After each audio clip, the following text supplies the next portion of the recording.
అందరికీ నమస్కారం।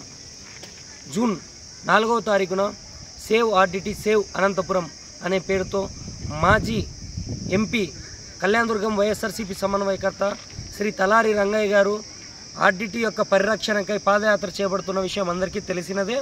గతంలో ఆర్డిటి ప్రభుత్వంతో పోటీపడి ప్రభుత్వం కంటే మెరుగైన సేవలు అందించిన ఘనత ఏదైనా ఉందంటే అది ఆంధ్రప్రదేశ్ రాష్ట్ర వ్యాప్తంగా మరియు ముఖ్యంగా అనంతపురం కేంద్రంలో అనేక సదుపాయాలు విద్యనైతేనేమి, విద్యార్థులకు క్రీడలైతేనేమి, ఆరోగ్యమైతేనేమి, చెక్ డ్యాములు నిర్మించడం అయితేనేమి, రైతులకు సహాయం చేయడం అయితేనేమి, ఇలా ఎక్కడ చూసినా కూడా ఆర్డిటి ప్రభుత్వంతో పోటీపడి ముందంజలో వెళ్తున్న నేపథ్యాన్ని మనం గతంలో చూసాం।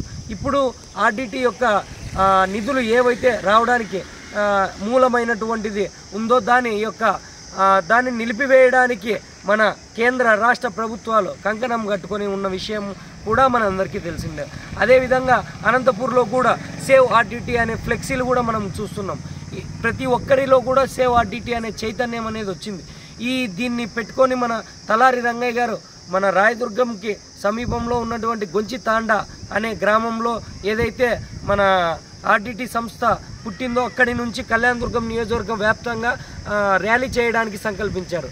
మీరందరూ దీని మీద స్పందించి ప్రతి ఒక్కరు కూడా ఈ ర్యాలీలో భాగస్వాములు కావాలని కార్మిక, కర్షక, పేద, రైతు, బడుగు బలహీన వర్గాలు మరియు విద్యార్థి, యువజన ప్రతి ఒక్కరు కూడా ఈ యొక్క మహిళా విభాగాల అయితేనేమి ప్రతి ఒక్కరూ ఈ పాదయాత్రలో పాల్గొని పాదయాత్రకు మద్దతు తెలపాలని మేము విద్యార్థి నాయకుడిగా నేను కోరుకుంటున్నా। నా పేరు చంద్రశేఖర్ యాదవ్, వైఎస్ఆర్ విద్యార్థి విభాగం అనంతపురం జిల్లా అధ్యక్షుడు।